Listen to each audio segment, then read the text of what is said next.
Well, Annie and Shad, let's go back to the ambulance ride. 38 minutes in from time of call, and now there's a pulse. Take us from there. So once we got the pulse back, we put on what we call a 12 lead EKG, which basically takes 10 different view picture of your heart. When we did that, I could see in that Cory was having a heart attack. Um, I called the hospital, which is Northeast Georgia Medical Center in Gainesville, and give them a heads up. Hey, this guy was in cardiac arrest. We've got him back. Um, we've done an EKG and he's showing what they call a STEMI, which is a ST elevated MI, which is a myocardial infarction. Sorry, I can't talk. And what they do at that point, it was alert the cath lab, which is where they'll go in and put stents in, open up the blocked artery that was causing the incident to occur. We were probably 12 minutes away when I called. And when we got to the hospital, that team was there and they were ready to roll.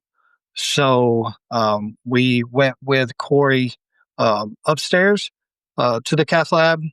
We watched for a couple of minutes to just confirm our suspicions of the heart attack and kind of could see where it was in the heart, and then compare it with the information that we were getting through the EKGs. Um, I think when we left there too, me and Chad were just kind of talking, about the call, and I think we were both just kind of like, hey, this guy was in cardiac arrest for 38 minutes with just us. Um, Now he has a pulse. There's probably not going to be a good outcome, or if there is an outcome, it's not going to be one of good quality of life. Um, we've we've seen it, multiple times in our field where there's not such a good outcome. Um, but the next shift that we were back on duty, we were down at Gainesville, and the guy that I was working with, my partner, um, to checked to see if Cory was still alive, and to um, our um, contacts or whatever, they told us, yeah, he's still alive. He's in the ICU. Um, Me and my partner went upstairs to see Cory, and that's when we walked in, and he's sitting up in the bed, and he's like, "My chest hurts, and I don't remember any of y'all's, but I want to say it was your mom, that Cory's mom, that was there at the hospital, and she came and she gave me a hug and she said, "Thank you for saving my son." And Paula was there, and I mean, just the overwhelming part of that and being involved.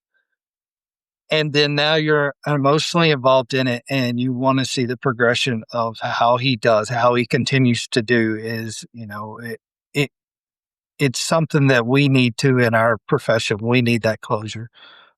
We need to know that what we did, be a very small part, that God was in control of everything. I mean, and that's bottom line. And Chad will agree with it with me on that one. It's crazy to think. I can't. He's been doing this a lot longer. Not showing your age, but we've ran, I don't know, 100 cardiac arrests probably. Same scenario, same situation, and you can count on one hand how many outcomes we have like this. Um, and it's amazing what bystander CPR does for one. Because that truthfully was probably one of the biggest reasons why Cory's still here is because it took us around just under 10 minutes to get there. Within 10 minutes of not having CPR, someone's going to be brain dead. Within 3 to 4 minutes without anything going on is when the damage begins to occur. So had the bystander CPR not been going on, we wouldn't be having this conversation right now. And that's not to take away of any of the miraculous part of it, but God's going to use everybody. He's going to use all of our hands to take part in this, as we've been listening to for the past hour or so. And it's just a part of it. But the bystander CPR that is why Cory is here. Yep, 100%.